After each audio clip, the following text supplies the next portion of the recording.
गरुड़ पुराण सरल हिंदी कथार्थ अध्याय 10 कर्मफल न्याय और मनुष्य की स्वतंत्रता। ओम नमो नारायणाय। गरुड़ ने पूछा, हे जगदीश्वर, कर्मफल का नियम कैसे कार्य करता है? कभी सदाचारी मनुष्य कठिनाई में और अन्यायी व्यक्ति सुखी दिखाई देता है। इसे न्याय की दृष्टि से कैसे समझे? भगवान विष्णु बोले, हे गरुड़, मनुष्य की दृष्टि सीमित है। वह किसी जीवन का एक छोटा अंश देखता है, संपूर्ण कारणों और परिणामों को नहीं। कर्म का सिद्धांत यह सिखाता है कि चुनावों के परिणाम होते हैं, किंतु प्रत्येक बीमारी, दुर्घटना या दुख को पीड़ित के पाप का प्रमाण मानना कठोर और अनुचित है। संसार में प्राकृतिक कारण, सामाजिक अन्याय, दूसरों के निर्णय और अनेक जटिल परिस्थितियां भी कार्य करती हैं। कर्मफल का ज्ञान पीड़ित को दोष देने के लिए नहीं, स्वयं को उत्तरदायी बनाने के लिए है। किसी दुखी व्यक्ति से यह मत कहो कि उसका दुख केवल उसके कर्म का फल है।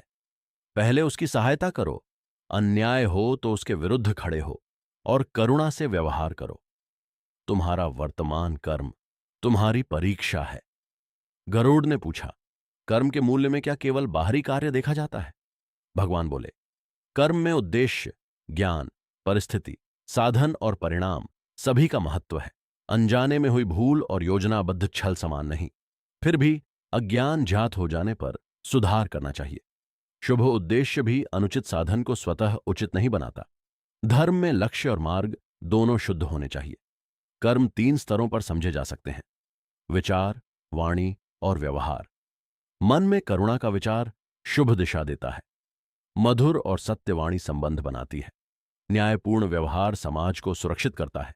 इसके विपरीत द्वेष को पोषित करना, असत्य फैलाना और हिंसक आचरण मन तथा समाज दोनों को बांधते हैं। हे गरुड़, मनुष्य पूर्णतः असहाय नहीं। उसे विरासत, परिस्थिति और पूर्व संस्कार मिलते हैं, किंतु वर्तमान में विवेक का उपयोग करने की कुछ न कुछ स्वतंत्रता भी मिलती है। यही स्वतंत्रता उत्तरदायित्व का आधार है। कठिन परिस्थिति चुनाव को कठिन बना सकती है, इसलिए न्याय करते समय करुणा और संदर्भ आवश्यक हैं। कर्म का परिणाम हमेशा तत्काल नहीं दिखता। ईमानदारी कभी अल्पकाल में कठिन लग सकती है, पर वह विश्वास और आत्मसम्मान बनाती है। छल तात्कालिक लाभ दे सकता है, पर भय और अविश्वास उत्पन्न करता है। कुछ परिणाम भीतर संस्कार बनकर आते हैं, कुछ संबंधों में और कुछ समाज की व्यवस्था में। गरुड़ ने पूछा, क्या प्रार्थना कर्मफल को बदल देती है? भगवान बोले, सच्ची प्रार्थना मनुष्य के भीतर दृष्टि, धैर्य और सुधार की शक्ति जगाती है। वो कर्म के उत्तरदायित्व से भागने का उपाय नहीं। यदि खेत में बीज ही न बोया हो तो केवल प्रार्थना से फसल की अपेक्षा उचित नहीं। प्रार्थना के साथ पुरुषार्थ, न्यायपूर्ण कर्म और स्वीकार आवश्यक है। जब गलती हो तो 3 कार्य करो: हानिकारक कर्म रोकना, उसकी भरपाई करना और भविष्य के लिए नया संस्कार बनाना। यही वर्तमान कर्म द्वारा दिशा परिवर्तन है। बीता हुआ मिटता नहीं, पर उससे सीखकर आगे का मार्ग सुधारा जा सकता है। समाज का धर्म है कि न्यायपूर्ण व्यवस्था बनाए।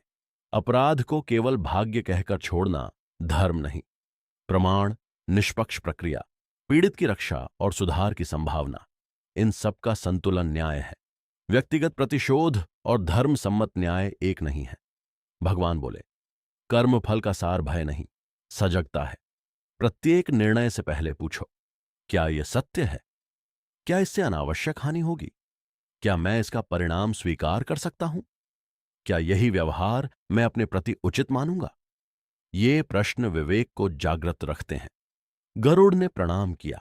इस प्रकार कर्मफल, न्याय और मनुष्य की स्वतंत्रता का सरल हिंदी कथार्थपूर्ण हुआ। ओम नमो नारायणाय। ओम शांति शांति शांति।